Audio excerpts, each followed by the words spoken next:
Florida lawmaker says bill to loosen rules on killing bears is aimed at the ones that are on crack.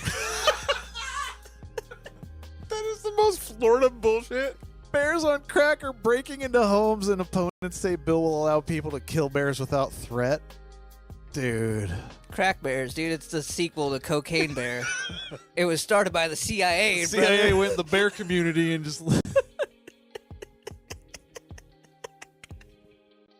We're talking about the ones that are on crack, and they break your door down. They're standing there in your living room growling and tearing your house apart.